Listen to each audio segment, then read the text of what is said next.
I'm Melissa Shanahan, and this is the Velocity Work Podcast, episode number 30.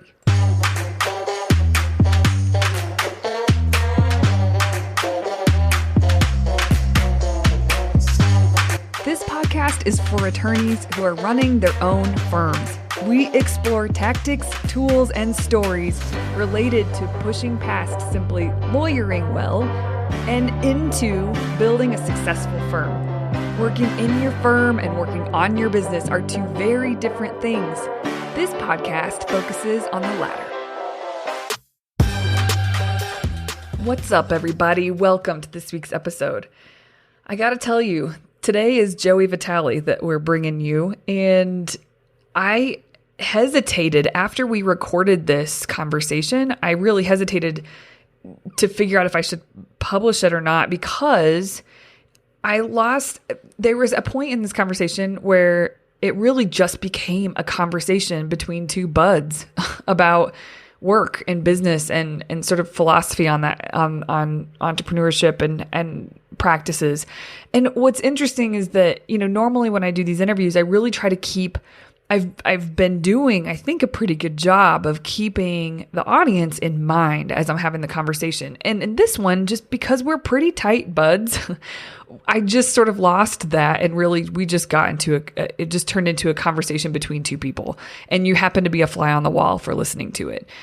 I don't think there's anything wrong with that, but I just want to give you a heads up that my thought process is much different in this one, not intentionally. So I hope you enjoy it. We go into some things that don't necessarily have anything to do with you and your firm, but it's more just how we think about things and what we think about things. The one piece in particular that I was like, should I just take this out? I don't know why we went there. I don't even know why I asked the question.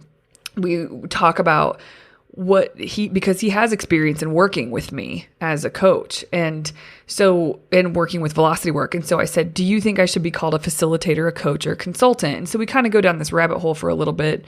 And really, I don't know what the value is for you guys for this, other than to hear Joey's perspective, having worked with me. But it was just not my typical, the way I would typically host an interview. However, some of my favorite episodes of people I listen to are conversations. It feels more like a conversation where I'm just listening in and that's kind of it. And I enjoy those. So maybe there's some of you out there that will as well.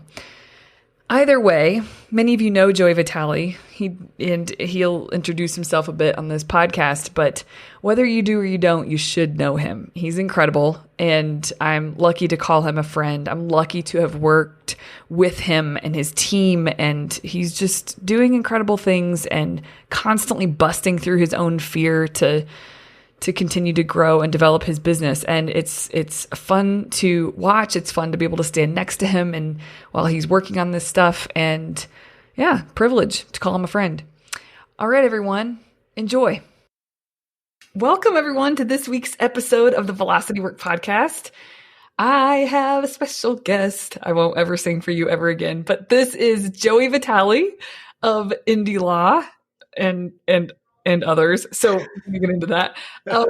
I'm so excited to be talking to you. Thank you for coming on the show. Are you kidding me? I'm so excited to be here. You're like the best. So I was like, of course, when you asked me if I would hop on here. Well, I'm so grateful. So for everyone, Joey, I'm going to let you say if you're cool with that, kind of give some people a background that might not know who you are.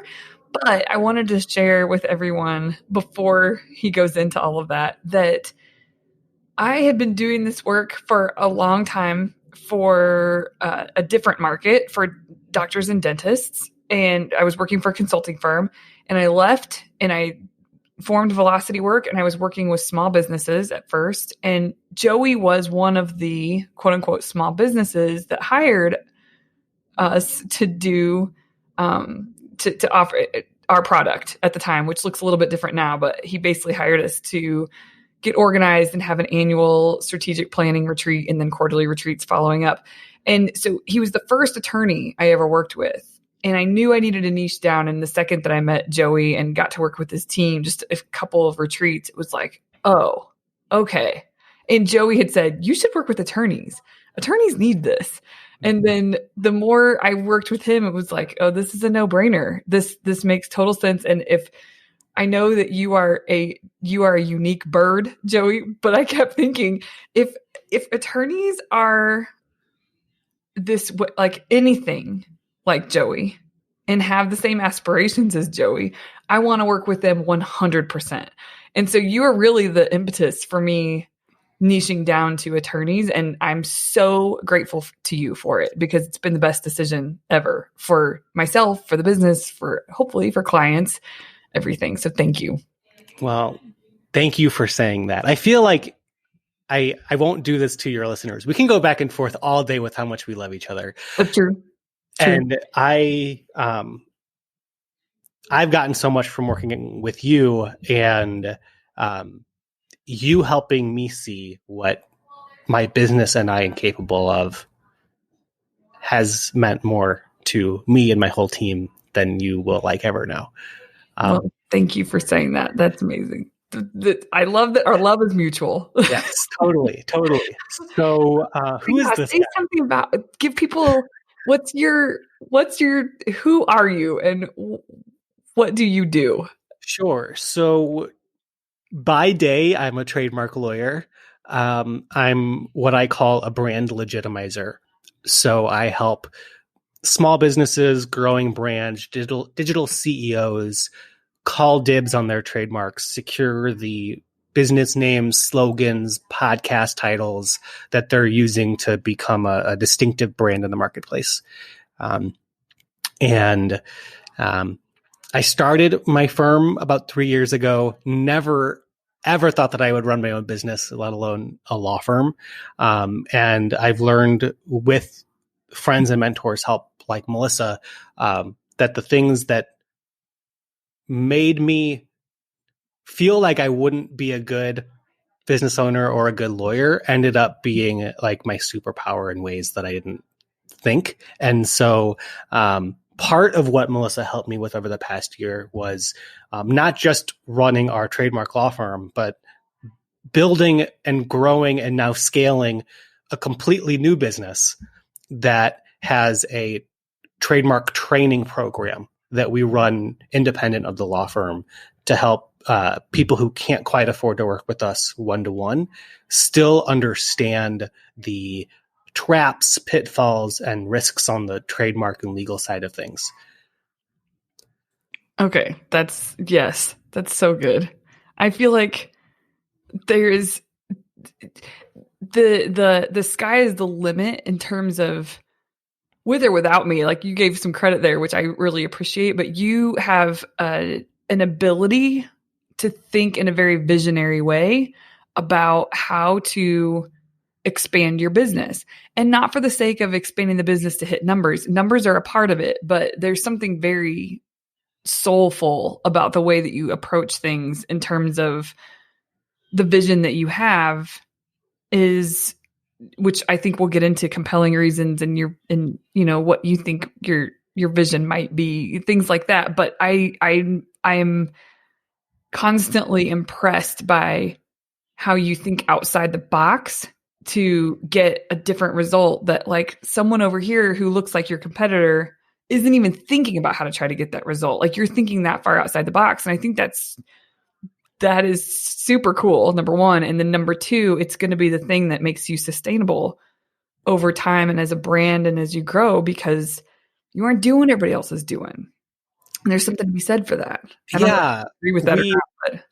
No, I agree. I think part of saying yes to running a business is, I think, knowing that there's something that you can't quite put your finger on when you start that you're capable of helping people with that they're not getting. And one of the things that I've learned, especially this year, is that in a lot of ways there is no competition when like that is the focal point.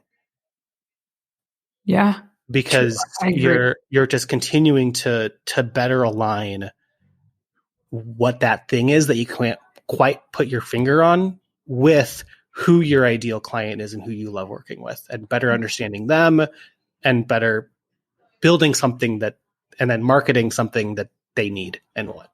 God, can you imagine if every owner approached business that way? I mean, I don't know why that. I don't know if I'm just in a deep state because of what you just said, and I hope listeners are right there with me. But I just think if every single owner, if you're listening to this podcast, what if you just looked at your business from that angle only? Which, say it again, sum it up again. Like, how do you? Geez. Well, like, but basically, like, just helping people, being of service in the best way possible for the people you serve. Right. So it's not, I mean, money helps you get there where you can make an impact. But it's really finding a group of people that you are attracted to, that you want to help, that you like working with. And basically this, and this sounds super cheesy, but saying like, how can I help you? Yeah. In a very, very open-ended way. Yeah. Hearing what it is that they say and then building that. Yeah. And totally. What's interesting about especially being a lawyer is, unlike a lot of startups and entrepreneurs right now, where it's like you do a lot of market research, you hear what they want, and then you build like a physical thing that you put in Shark Tank and you try and like sell it that way. We have what I think is the luxury of saying, cool, I can help you with that legally. We don't have to build something. We can have, instead of like a minimum viable product, we can have a minimum viable offer. That we can just change what our niche is, how we're practicing with people. And I think that it's really important, especially if your client or business owners, that you try and shy away from being like the legal commodity, whether it's like the law practice in your area where people Google it and they find you, or the affordable online solution to this problem that they're searching for. To not just be the lawyer who can check off what it is that they know they want, but also be that counselor at law and help them strategize not only what they need to do and what they could do, but what they should do in the situation. And that's something that we do a lot with our business owner clients, is saying there's an infinite number of things that you could do legally, and you're already afraid of all of the things as a business owner. So a big part of our job is saying most of that stuff you don't need to worry about just yet. Mm-hmm. But these things, if they haven't been taken care of, let's make sure that we secure those things. I'm thinking too, as you're talking, that because I imagine there are attorneys who are listening to this conversation and like, you know, it just feels like, oh, okay, so I'm just supposed to stop everything and go ask, like, how can I help you, open-ended, and let that inform my business that I already have set up. But I do think there's value in taking space to, like, that's not what I'm not suggesting that you need to revamp your entire business based on what we're talking about here. But I think that it's very interesting to consider how you can, I think if we can best serve our clients in the best ways as possible, asking questions like that can be really valuable, because then you do set number one, it's more fulfilling. It just is. Right. So there's that. We could talk about that for sure. But number two, you do set yourself apart from, it's like you weren't looking at your competition and thinking, how can I beat them? But inevitably, when you build a business that way, you tend to rise to the top because you are connecting with the clients in a different way than people around you are, because no one else is taking the time to ask this question. Right. Well, and I'm glad that you're like wanting to take it from like the 10,000 feet view to like on the ground what this looks like.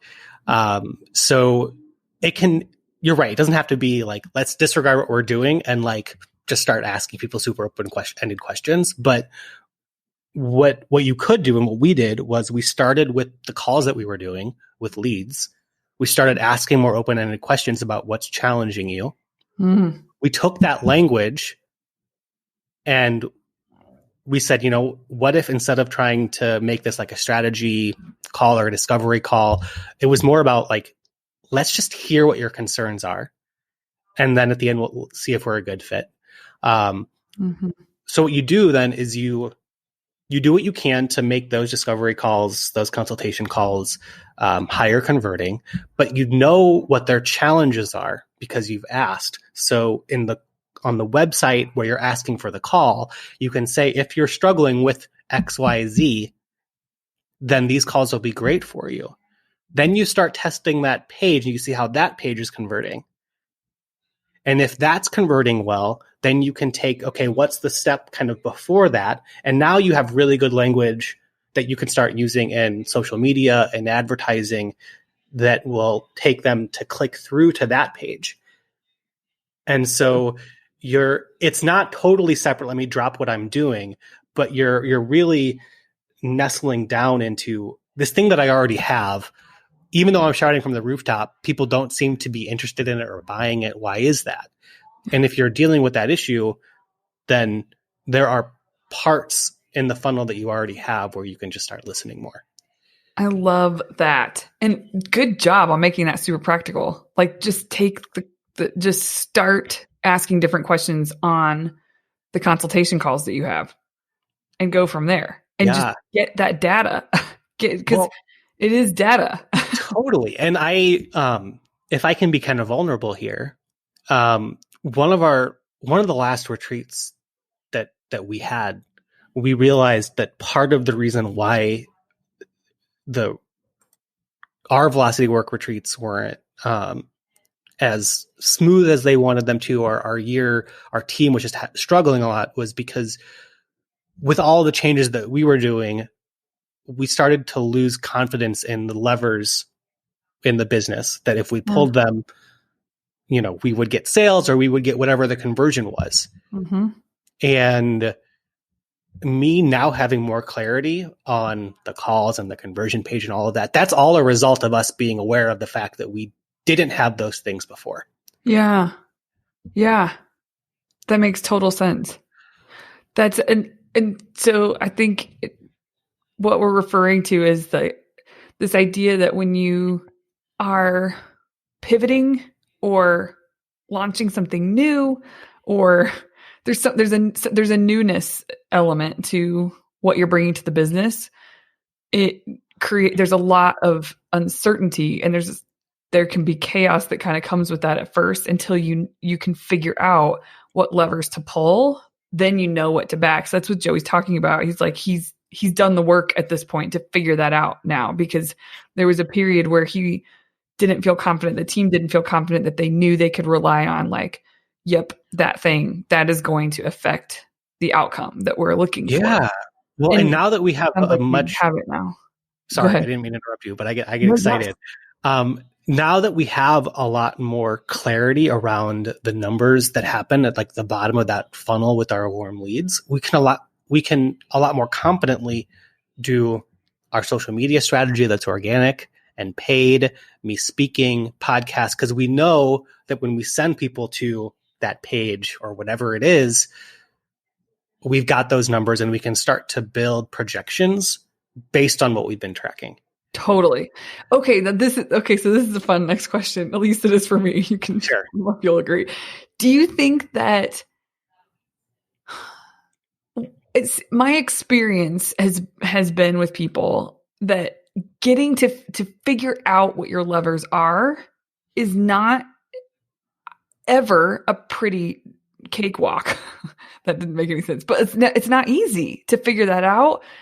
But you have to keep working and focusing on figuring it out. Like, for instance, there was a point when one of your team members was working really hard to determine conversion rates, but there's a lot of things that have to be put into place in order to determine like what the actual conversion rate is. Like, knowing where the traffic is coming from, knowing, like, I can't remember all the details right now, but it was kind of painful to figure it out what you needed specifically to determine what you wanted to know. But once you got it, it's not like you've got it. But it's not always straightforward and easy to figure that piece out. Would you? Yeah, it is. Yes. So, and it's hard because on the one hand, you have this goal as a business owner of kind of clarifying what these levers are. But on the other hand, you have this necessary thing of like the business needs to make money. And so specifically with that example of like, what are the levers to grow the business? And I need to make money this month. Sometimes those feel like they're at odds with each other, because if you're tracking the number of calls for the month, you're both trying to see, how can I paint a picture of what's happening currently with what can I do to just have more calls and have more people buy this month. Yes. And so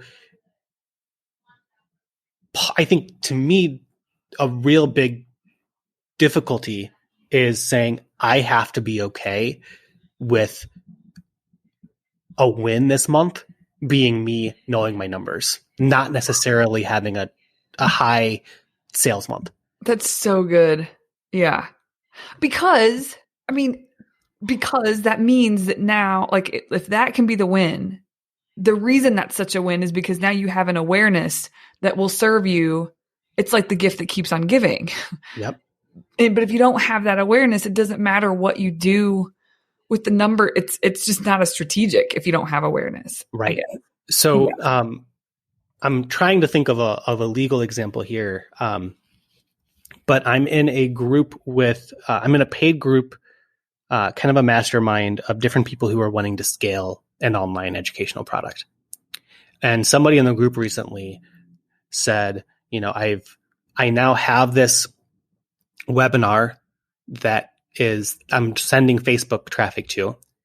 And the question was, how many leads should I expect before I get my first sale?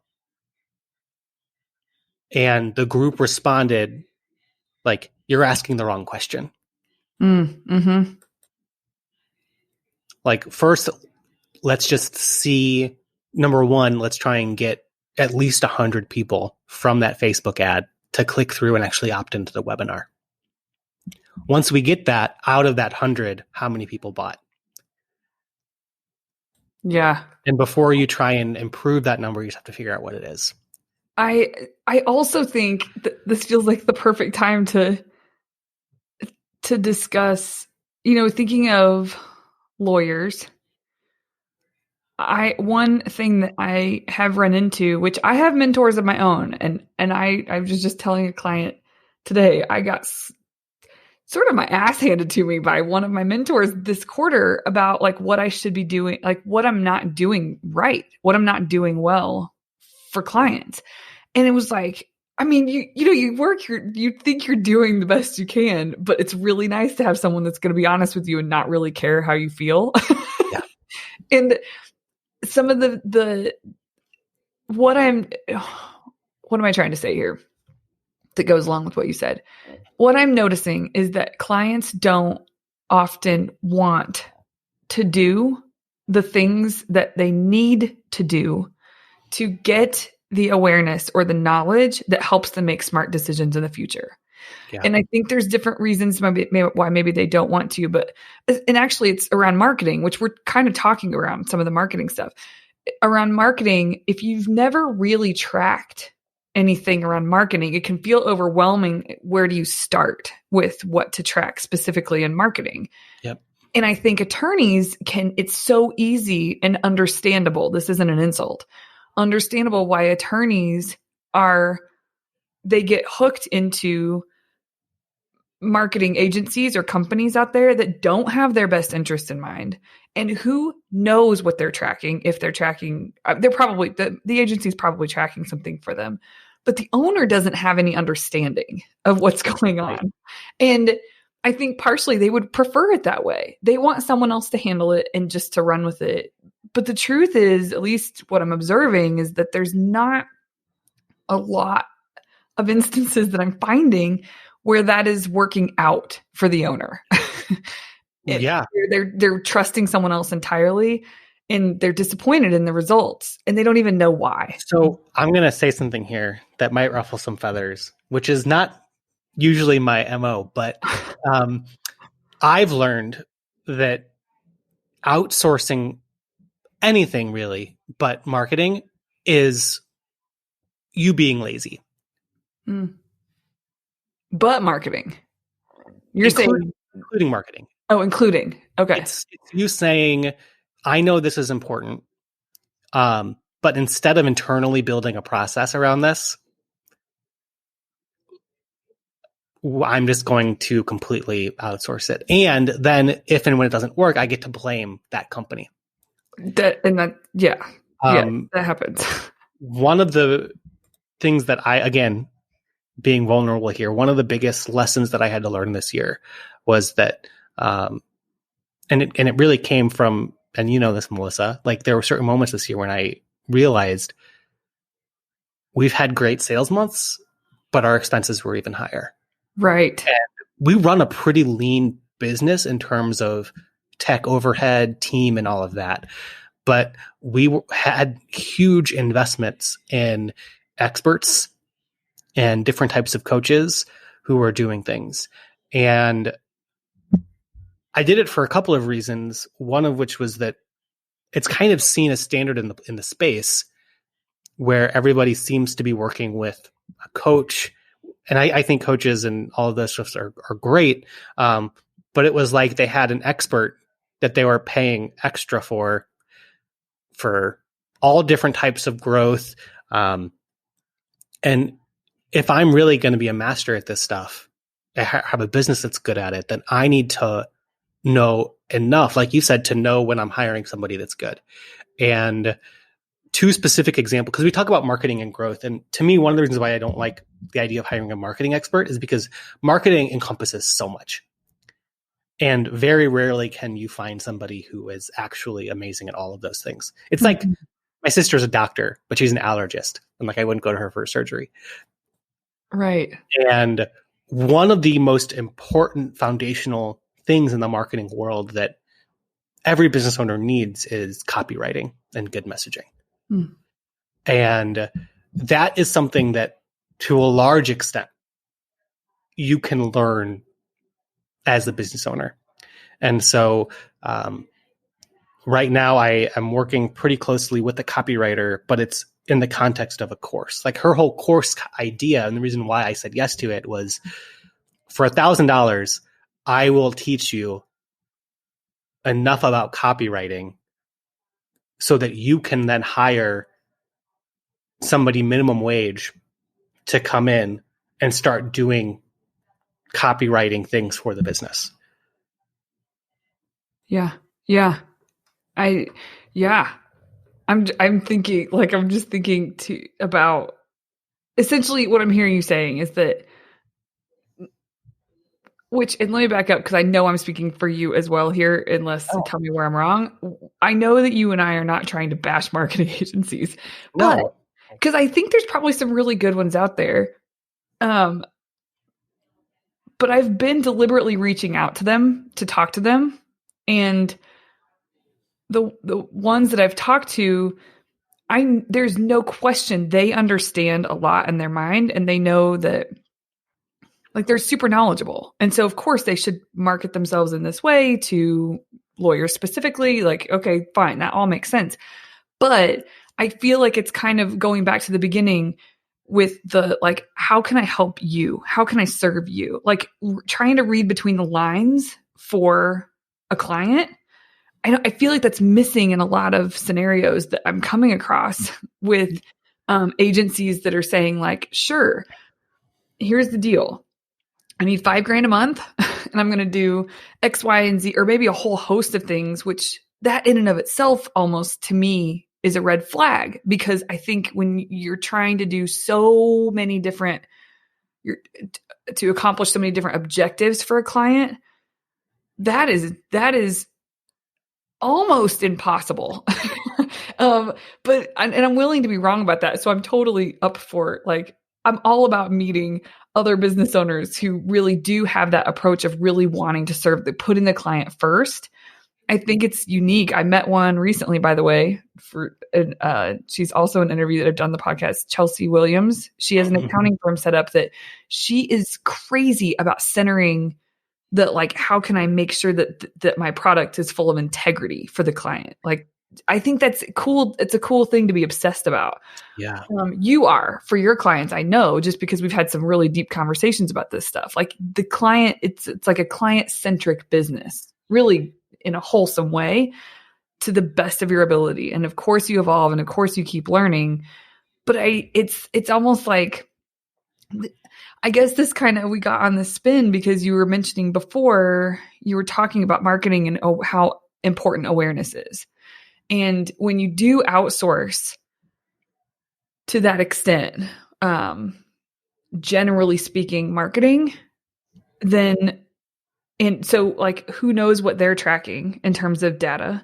And if you aren't tracking in terms of data, or if you're not asking for data, you have nothing to go on in order to set goals.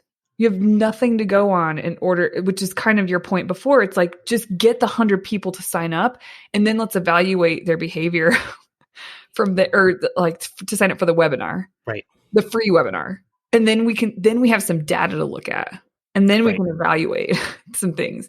But you can't just set goals out of the gate because you don't really know, you don't have a starting point. Yeah. And I'm not saying that every business owner and law firm owner like needs to become an expert in marketing.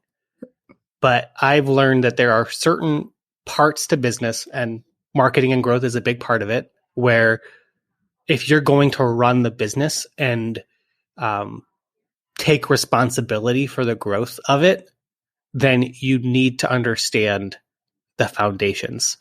Yeah. Yeah. That makes sense. What would you think about, like, as you're saying that, part of me thinks, you know, as long as they have data to be able to make informed decisions, like they don't have to be the operator that carries out every piece of it, but they should understand why certain decisions are being made and what decisions should be made, and be a part of those decisions, instead of they don't have to be the operator on all ends. Is that what you're saying? Like, yeah, you just really understand it. I have not had enough experience in working with them to like give you guys advice on what to do when you're working with, you know, someone who's charging over $5,000 a month to help you with your marketing. But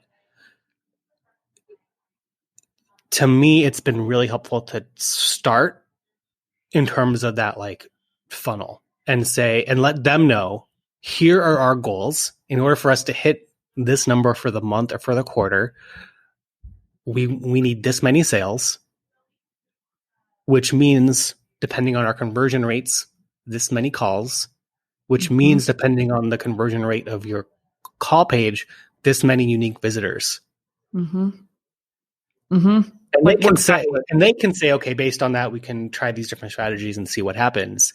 But a lot of people just say, I don't really know how you do it, or I don't really care how you do it, but we want to make this money this month. Right. And the marketing team might be able to do stuff with that, but the better you can understand this, and the fact that there are choices. I think that's the other thing, is that a lot of times we reach out to an expert from a place of scarcity, either because we don't know what the solution is and we want someone to bring it to us, or because we've heard or we've been convinced that there's one specific strategy that will work. Right. Right. Yeah. I totally. And I'm thinking from the listener's perspective right now. I'm going to close the loop when I said I got scolded earlier this month. Essentially, I have a client that was really resistant to tracking some pretty basic but granular things with marketing in terms of lead and conversion, and, you know, leads and qualified leads and unqualified leads, but just like information that wasn't hard, but they weren't currently tracking. And that was met with resistance. And, you know, there's part of me that's still learning my boundaries. Like, I'm not going to shove somebody against a wall and say, no, you have to track this. Right. Like, I'm trying to, there's a fine line. If someone's not willing, then that's it.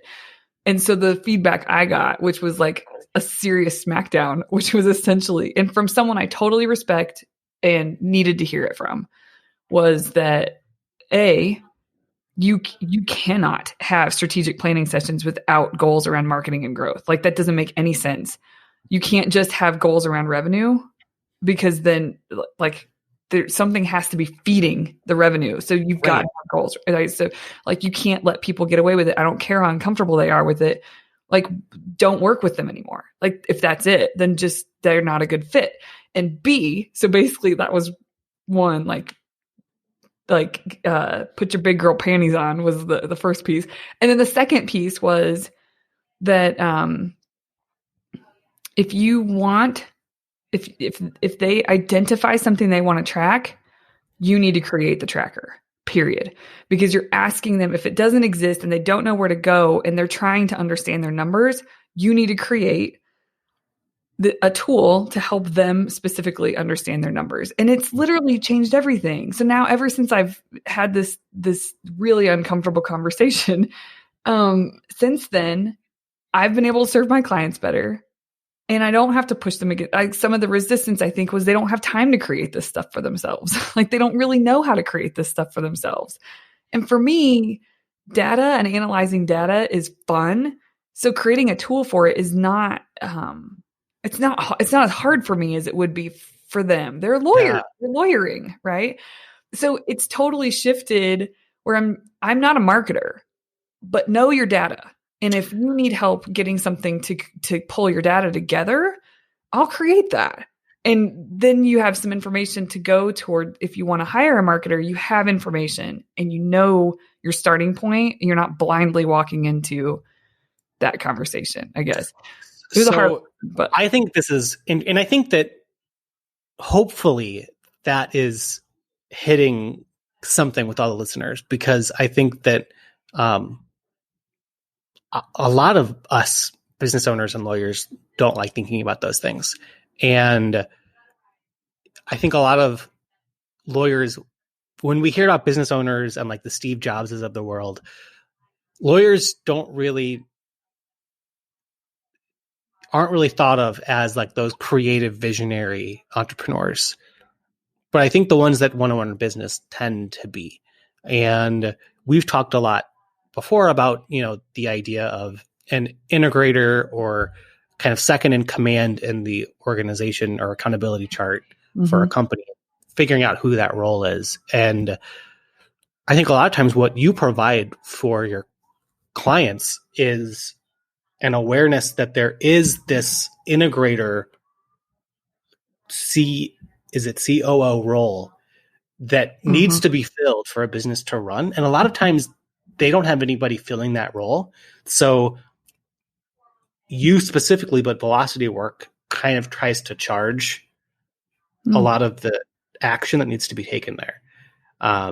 And so it makes sense that would be something that you would run into friction on, because liking data, appreciating it, and tracking it is very not what a visionary wants to do. Yeah. Or if maybe they're open to, like, great, if I could be handed a report, but for them to create the thing that's going to host the data, which I do have for everybody listening, I do set up a tracking portal that I think is awesome for clients. But this specific, sometimes there's specific needs inside of the business that, might make sense for one firm to track and not another for whatever reason.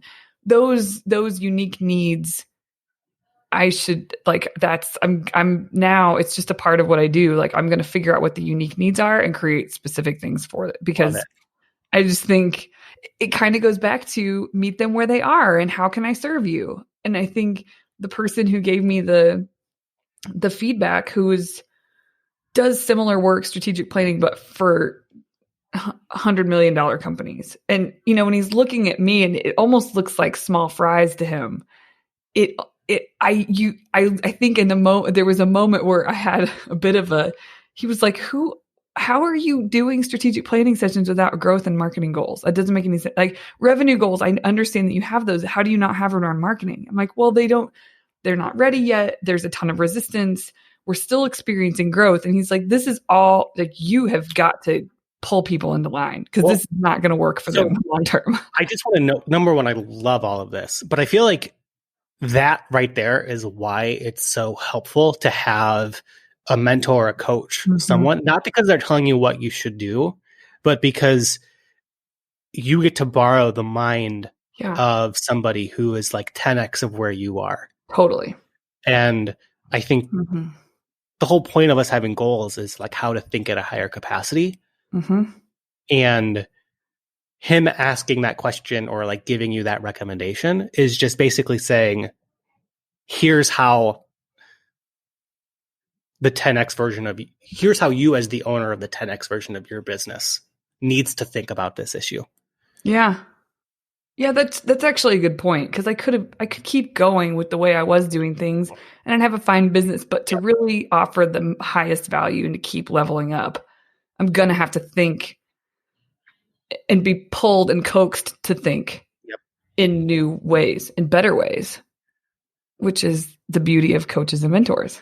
Yeah, I'll never forget you talking about the importance of unclenching your butthole. You just gave the me version. Anybody who doesn't know what I'm talking about, let's drop the link so people are just like, who is this guy and why is he talking about this? Yeah. But and you, I know you talk about this, like how I think it's in one of your first episodes of the podcast. We run around so often with just like clenched buttholes that can make running a business really difficult. And I remember telling you, I think it was our very first conversation ever. I was like, I don't want to coach. Like, I don't need somebody to tell me what to do. And you were like, that's not what I'm doing. I'm basically, and now I'm putting words in your mouth, but like, I'm basically helping you unclench your own butthole. So because you have you have everything inside you to make this work. And fast forward like a year or two after that conversation, I was then complaining about not having a coach and saying, like, I just want somebody to help me. And you reminded me, like, you said you didn't want a coach, like, you can do this. And I was like, I know, but trying to pull all of this stuff out of my own butt is painful. Yeah. And it's a lot easier if you just kind of start to let go of things, because a lot of that is like your ego and emotions that you can get over. Okay. What made you think of that just now with what we were talking about? Part of it was that I wrote that in my notes and I was like, I have to find some way of bringing that back in because I love that. But I mean, that goes back to the question of like coaching. And I just wanted to make a note here. Like, I don't think either of us recommend getting a coach just so that you can get access to some blueprint or because you need somebody who can give you advice. But they can really help you make decisions a lot easier, a lot faster in your business. And a lot of times you need somebody to like give you the permission to answer your own questions. Yeah. I do think none of my clients like this word for this title for me, but I don't know. I don't love the word coach because a coach does sort of imply that you are telling someone what to do and they're following through and there's a lot of accountability in there. But it feels more like facilitation, like you're just facilitating, like it's all in there. Every single person I work with is so capable of growing and building what they're dreaming. And I do get why it's important to have somebody there to keep like holding you to a higher standard, asking the right questions, all of that. But I don't think for a second that I know what's best for you or for anyone I work with. Like, I couldn't know that. And it would be ignorant to think that I did or arrogant. But in the unclench your butthole thing, that's because someone had said that to me like several years ago. I had a coach that basically was like, you need to relax because like you're not having fun. You are it's turned like you're starting to morph this into something that is not enjoyable for you, not enjoyable for anyone around you. And so basically, but the comment, she said, you need to unclench your asshole. And I was like so offended at first, and I really thought about it, and I was like, oh, it totally is. I should relax. I love it. So anyway, I still try to remind myself of that, and just trying to make and build a business that is fulfilling and doesn't suck the life out of you, and that you're not taking yourself so seriously that you're just cutting off the blood supply Right. to the heart of the business. And I mean, yeah, I think coaching helps with that. Yeah, I would now that I've gone through the coaching experience with different people, I would absolutely call you a coach. I think facilitator also like makes a lot of sense for what you do, but I've learned that the lowest form of coaching is giving advice. Totally. That's such a good way to say that. I agree. And well, but I also I think that's one reason because I think good coaches ask the right questions. And it's always something I'm working on, but I feel like I meet people all the time that ask better questions than I do. And so I don't feel like I'm the ultimate question asker. Like there's ways that people frame questions. You're really good at it. Emily Kerr, who's also I'm going to do an interview with, Emily. Yep. Emily is so good at asking the like quality questions. I'm interested in that. I always work towards that, but I feel like good coaches just they do that. They ooze it. You know what I mean? The fact that you see a gap there shows how good you are at it. Well, that's kind. Thanks. That's good. So you're in the camp that I should call myself a coach. Yeah. Well, yes, but going back, don't you think that somebody who was really good at asking good questions would appreciate amazing question askers and feel like they have a long way to go to get to a level of mastery there? Yeah. I guess so. I do. I guess so. Yeah. I feel like, okay. Yeah, maybe. And on that note, because you've worked with me so much, do you think I fit under consultant or coach more? See, and that's where I mean, my mind's going in a couple of different places and I'm trying to choose which direction to go down. But I'll say there are two ways to think about this. One is like, what are you actually? Which is an interesting conversation to have. But I think the other question that's really what you're asking is like, what do I market myself as? Because people are understanding these. People understand these terms in different ways. And I think a lot of people, when they hear coach, they don't understand it at a level that you and I might in the business world of someone who's not giving advice, but asking good questions. And so I'm not sure what title kind of meets the average person where they're at. But I think that part of it is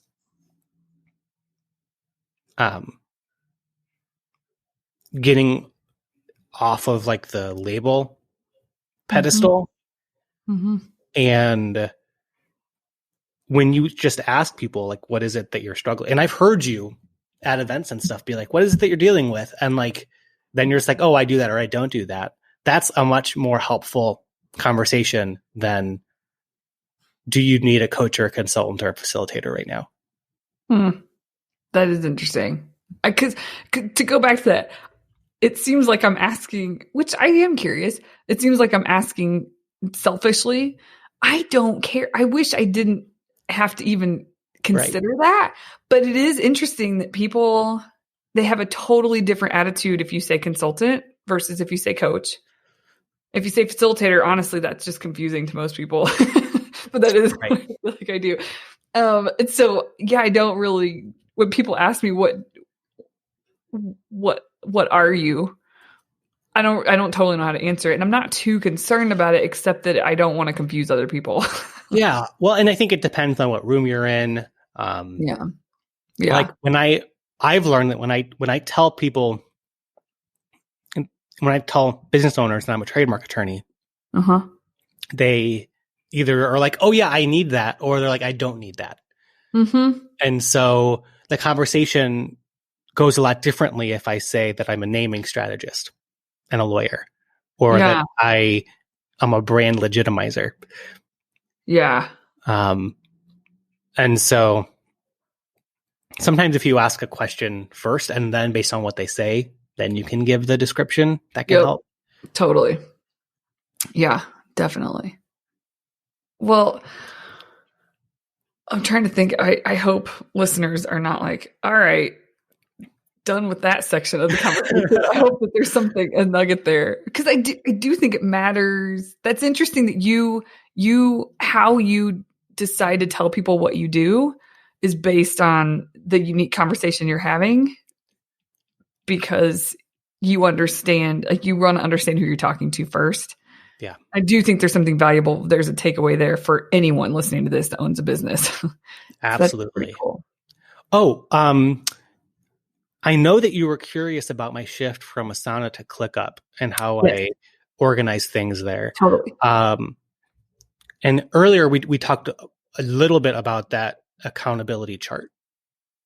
And so I Yes. just wanted to bring those two ideas together real quick. Oh, cool. Because part of the reason why we transitioned away from Asana and wanted to get more serious about managing tasks was because we started to realize that a lot of the way that our team was communicating about getting stuff done was very people focused and not role focused. Mm-hmm.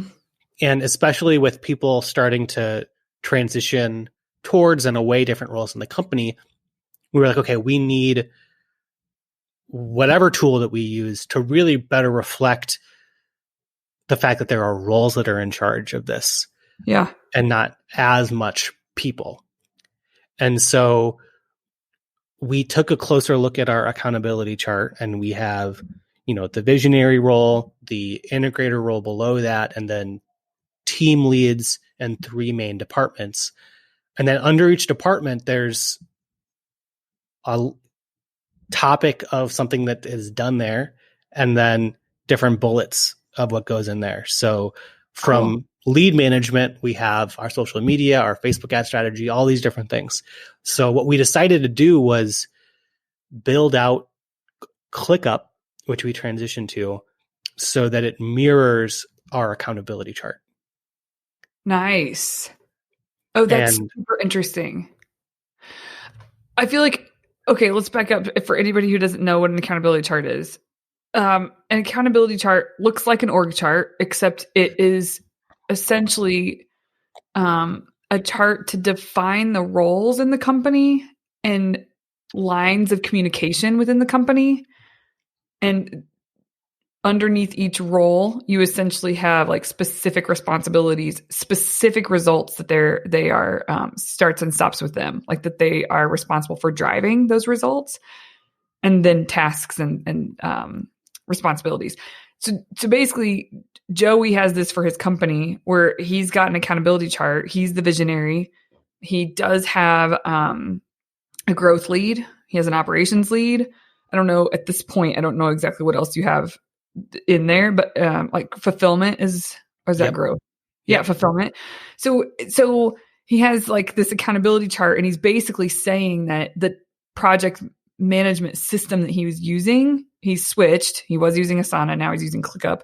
And you're saying that the way you've loaded everything in, all the responsibilities and processes and systems, the way you've loaded them in there is by, like, it's to mimic your accountability chart. Right. So in ClickUp, you have different spaces that you can create, and then each space has folders and to-do lists and things like that.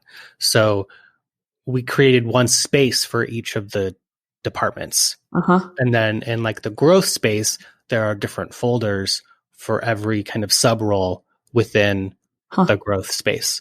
And it was interesting because like a week after we made the change, somebody on my team was like, Joey, where'd my folder go? I have this random task that I want to do. And I was like, you don't have a folder anymore. Mm. You now have to do the mental energy of figuring out that role, what department it fits in, what folder it fits in, and manage it. Yeah. And it really elevated the entire team's thinking to, Cool.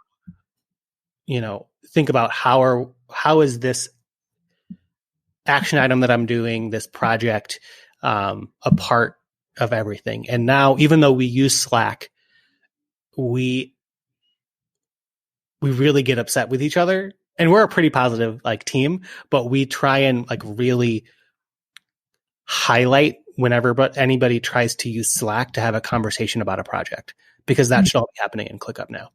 Mm-hmm. Totally. I love when we were talking offline before we started recording, you said if anybody now puts into Slack anything related to project task completion or progress, they're in trouble. Yep. Because that's not where that's not where we communicate about that. We communicate through the system in ClickUp. Yep. Is that right? Yep. Yeah. I think that's so cool. Okay. So this I think will be interesting for listeners because you used Asana for at least a year, I would say. And you guys were pretty integrated in there. And you decided to move to ClickUp. What do you like better about ClickUp? So I really don't think it's a really close race between all of these different softwares, and they're all getting updated quickly and seeing the other competition and pivoting. So I like ClickUp and I'm a fan of it. I don't see us change. The main reason why we changed was because we needed to completely revamp the way that we were using it. And I preferred a clean break versus trying to change our system. So we were already thinking, somebody gave us this strategy of here's what ClickUp can look like if it's role-based. And they had it based in ClickUp. And I was like, okay, what if we just created that? And then we just all agree after this transition that we're going to get super dedicated to this platform. And so for our team, that worked. That makes sense. So it was just a way to have a fresh start. Yep. Okay.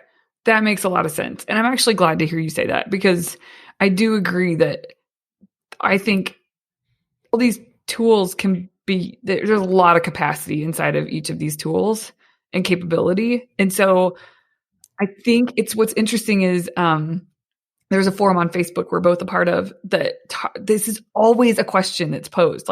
Someone always asking about, which I'm interested in it too. I don't have anything bad to say about it, but there's a question about what project management system is best. And people have opinions and pipe up about Asana, Trello, ClickUp, what else? Monday is in there. Yeah. And what's fascinating, it feels like, I'm sure because I have conversations one-on-one with people, it is a distraction to continuously try to find the perfect tool instead of just digging in and fully utilizing a tool. I don't know. Does that make any sense? So I think if we both tried to put our own coaching hats on right now and someone asked, which productivity app should I use? And we were saying, okay, we want to be helpful here. We want to be as helpful as a coach that they're paying for. How can we ask a question instead of giving it our recommendation, which would be low form coaching? What would be a higher quality question to ask than what productivity app should we use? Yeah. Maybe something like, if you had, once you get whatever the best productivity app is, once you make that decision, what's the next step?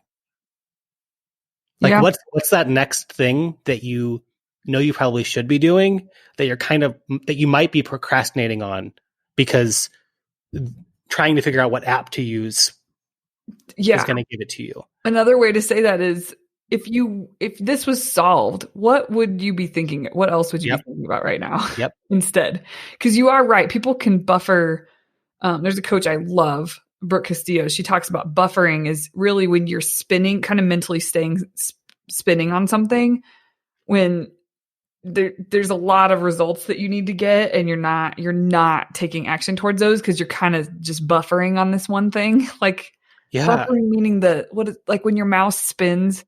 The spinning wheel of death. Yeah. I love. So I'm gonna smash that idea with something that I've learned from another business friend. But you're basically asking for like a buffer high. Like you want a dopamine hit of an Yeah. easy solution. And so you're basically saying, how can I stay in this buffer space in a way that feels good?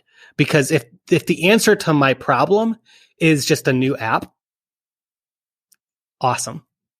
Yeah. Like how great would that be if like running a business was just a matter of what apps you had to use? Yeah. Oh, I know. Right. I just had a client recently that wanted to leave the practice management software that they were using and sort of, jump ship and go to something totally different. And I understand that there's a lot of room for improvement in the legal industry with their software, the software management, but practice management software. But that is not like there's no perfect software out there that's going to fix anything. Like just get organized and have your own systems inside of that, because switching your firm over to a new software, as lightweight as the new person that you're switching to wants to make it sound, there's so much that goes with that. Yep. There's so much focus and energy and time that's taken away from growing your business. And sometimes maybe you decide strategically to like slow down in order to speed up, like, and make that kind of transition. Yep. But on the fly, like an impulsive decision to switch something, you should never, ever, ever, ever do. Like decide, and then this month we're just going to do it. That's something that should be planned for way in advance. And like, that kind of tells you you're maybe going about it correctly. I love that. And I don't know if this is something that you do with all of your clients, or this is just something that my team did as a result of working with Velocity Work, but we took the big rocks and the goals that we set with your help each quarter, and we also built out like the opposite of that, which was like a not to-do list or like a waiting list for the quarter. So every idea that we had after we came up with those priorities for the quarter or for the year had to go on a maybe later list. Yes. Okay, but say why? Because I think this is I do this for myself as well. Because otherwise, the priorities that we had already set stop becoming priorities. Because you're onto the new shiny idea. Yeah, totally. And and the new ideas, even if they're totally valuable and valid, they're going to be just as great the next quarter. Yeah. And instead of allowing them to pull you away from the things you did commit to, because it feels more important in the moment, all of a sudden, realizing that the priorities you committed to, those trump, period. Even if you're right, and it turns out that the idea that you had later was better, still shelving it and finishing what you started is going to put you ahead of where you would have been if you would have just switched to the new idea.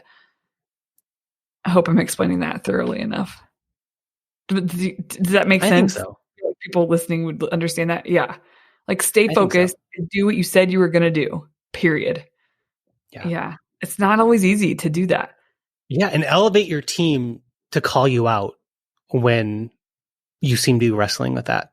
You're I think pretty good at that, I feel like. Yeah, I mean, it's a muscle, and a lot of people understandably don't like calling out the boss. Right.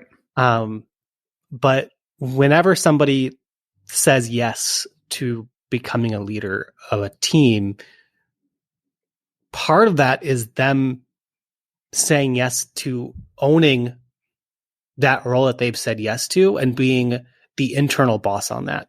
Mm-hmm. Which means that they actually have say of that role that trumps what the actual owner of the business might say. Yeah. And so as a business owner, you have to be willing to give that control away. And as the person in that seat, you have to be willing and leaning into the idea of calling people out when they're trying to second guess that. Mm-hmm. Because if you're unified towards the things that you're working towards, everyone needs to protect that. like fiercely. And so if they see even the boss saying like, "Oh, I have this new idea," it's important to protect what you guys worked on together and came up with and said, "This is what we're doing." And so I feel like your team, and they've probably come a long way even, but just they tend to be pretty good at saying, "Joey, wait, is this going to derail what we had set?" and you're humble and kind enough to be like, "Oh, maybe." Yeah. And it can be tough on both sides. And it's also really hard as a business owner to give up that control, knowing that you might be able to do it better, or that you think you might be able to do it better. Yeah. Because them making mistakes and learning and growing is a part of them taking over that responsibility for you. Yeah. Do you care if I have just a few rapid fire questions for you at the end? Absolutely. It's really funny. We started this call, I guess About an hour ago. And here in Chicago, the sun sets so quickly that I've like lost all lighting on my face on our video call that you guys can't see. But I'm sorry that it's like turned into blackness over here, Melissa. Oh, that's okay. Fine. No, that's totally okay. Okay, so rapid fire questions. And there's no wrong answers. There's no perfect answers to these. I'm just curious what's top of mind. When it comes to delegating, what is one of the most important things you've learned? I forget where I learned this from, but it's this concept of not getting the monkey off of someone else's back. And so when someone comes into your office, literally or metaphorically, with a question or a problem, imagine that they have a monkey on their back that they're trying to get off of it and hand over to you. It's your job as a manager to not accept the monkey. Because the more that you take that problem and answer it, the more that they become trained to just give you problems for you to answer. And so it can be very uncomfortable for both sides when you're starting, but it's your duty as the manager in that relationship to say, I trust you to figure it out. And no matter what, it's going to be okay. Cool. Okay. Yeah. I like that. What is one of the biggest lessons you've learned in 2019? That I don't have to choose between health and growth. Oh, that's good. I had a pretty bad health scare a couple of years ago. And then it took me about a year to recover from that. And during that year, I was very much just like setting just like what I'm now calling like C-level goals, like above sea level. Like, I just want to be okay. I just want to make like enough money where I would be happy. Like, I just want to be able to build a business that allows me to take care of myself, basically. And I've learned that if I'm only aiming that high, then I'm never going to get to a place of like real richness and impact that I want to make. And so there's a lot of talk right now about work-life balance, and especially with law firm owners. I mean, the statistics on depression and suicide are just crazy. And sometimes it can seem like as long as you're above that, you're okay. And I'm just realizing that I have to set the business up for dreams and goals and visions beyond just a foundation of security. Yeah. Okay, that's great. What is the thing you're most excited about that you're working on right now? Ooh, good question. The thing that I'm most excited about is I'm bringing back a Facebook Live show and podcast next year. Yeah. when I first started my business, I wanted to meet business owners in just a kind of fun way. And so I created this weekly Facebook Live show and would bring on whatever cool business owners I would meet. And my law firm is called Indie Law. So the show was called The Indie Show. And we did that for about 2 years. And I've learned that I love doing it. It also got to a point where people were asking me to be on the show, and I just couldn't say yes to everybody. And so I kind of took a break from it, was trying to figure out, what we could replace it with. And so I'm really excited starting in January of 2020. We planned on kind of elevating that idea of just having really deep conversations with entrepreneurs and business owners that I've gotten to know even better. And not just kind of going through their tips that they have and things like that, but really kind of doing what we're doing here and going deep about entrepreneurship and kind of the human side of running a business that you don't really get if you're just kind of following podcasts for, the latest tips in my industry. Totally. Cool. I'm excited for it. It's going to be great. Well, this has been lovely. I'm so glad and grateful that you were willing to come on. It's interesting. I love the podcast. There's a few podcasts I listen to where two people riff, they go back and forth and they just have good conversation. Good conversation where the record button might be off and they'd still be having that conversation. Right. And I love those because I think there's value in the not performing, just having a really good, meaningful conversation and being able to kind of bat the ball back and forth. So I knew that would be super fun to do with you. I hope there's going to be some listeners that's not their jam and some listeners that are. So this will kind of fill the cup for those that enjoy that kind of thing. I hope that they like it. I will say, I mean, tastes are totally subjective. But these are the conversations that I love too. When I am networking or going to a conference or an event, these types of conversations in the corner of the room where you should call your significant other, letting them know that you love them, you miss them, and you said that you would call an hour ago and you're sorry, tend to happen because you just lose track of time and you just really get to know each other. It's hard to have those conversations outside of those experiences. But I love them. And I think that this is a great example of trying to have that experience. And what's really cool about these is that you kind of get to have that physical equivalent of just being kind of the new person at that conference and just kind of being invited to sit in on two people having a conversation like this. I think it's really cool. And I'm super grateful that you asked me to be on here. Definitely. Will you come back? Yeah. I ask you. Okay. Yeah. Good. Yeah. Awesome. You are so good at this. I am not tooting your horn, but I knew that it would be good when you announced your podcast. But I've just been floored by the level of thought that you're putting into the different topics that you're going into, how they're all building on each other.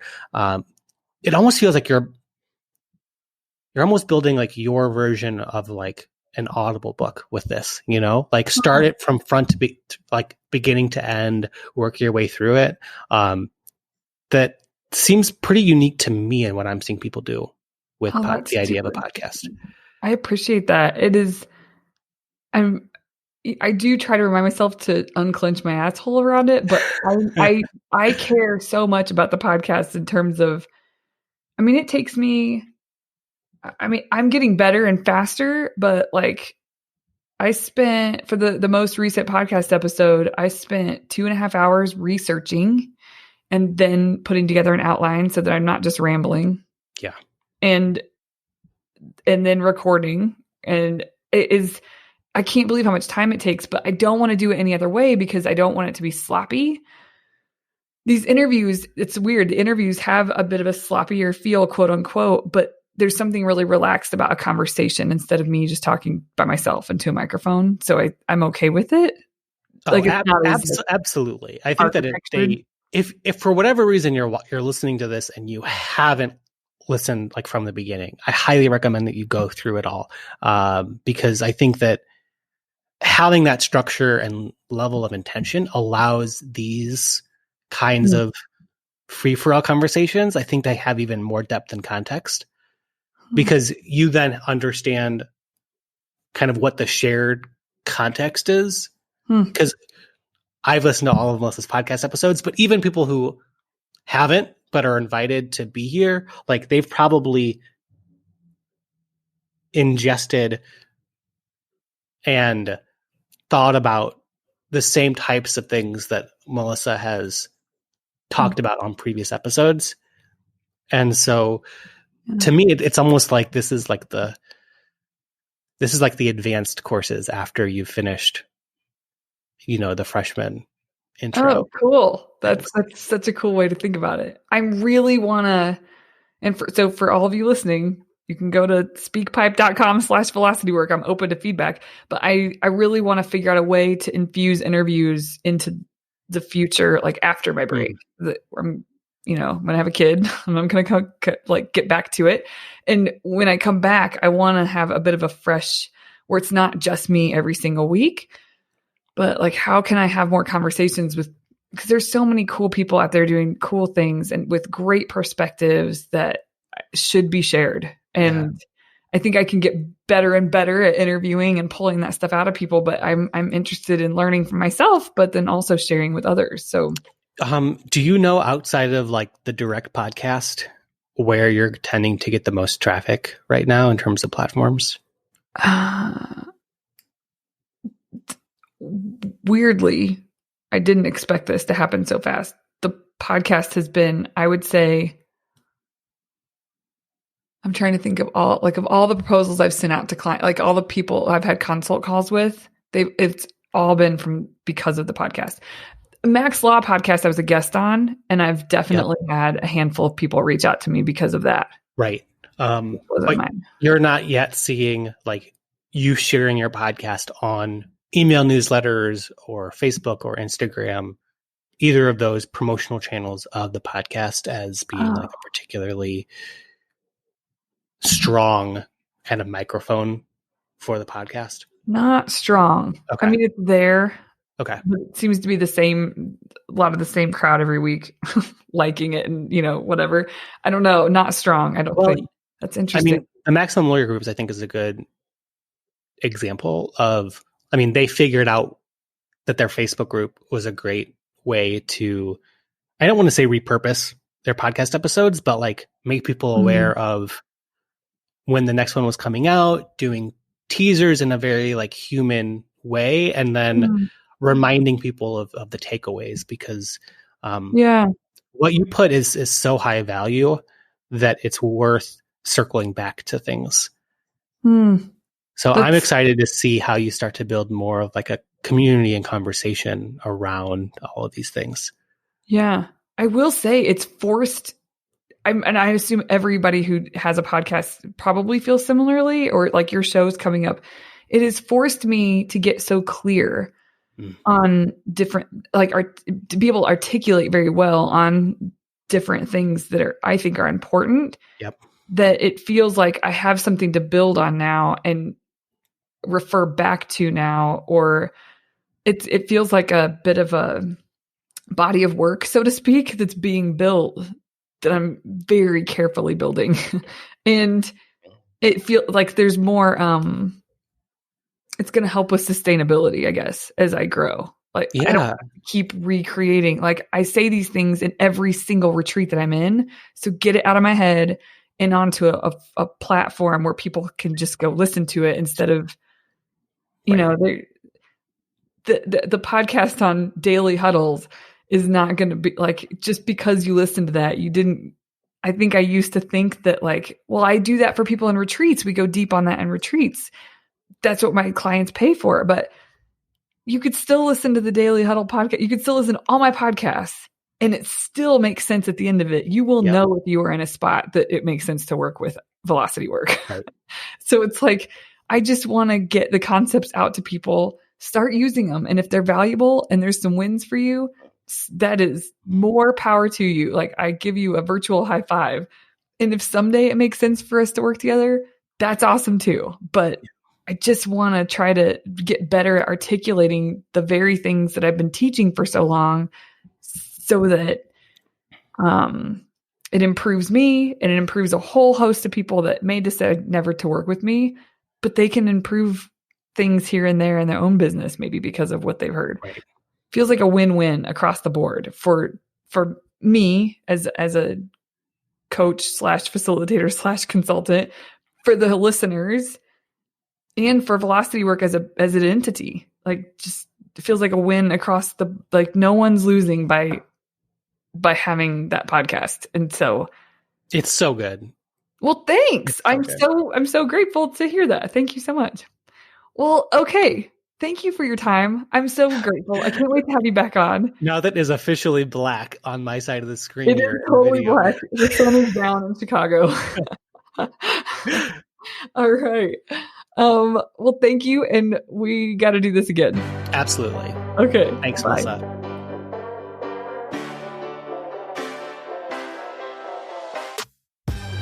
Hi guys, it's me again. Thanks so much for listening to this podcast. If you enjoyed it, and I hope you did, please subscribe so that you get real-time updates whenever we drop a new episode.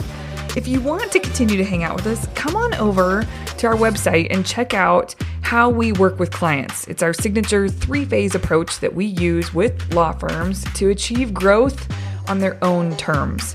Head to velocitywork.com/begin for information about those 3 phases and how you might get started if you'd like.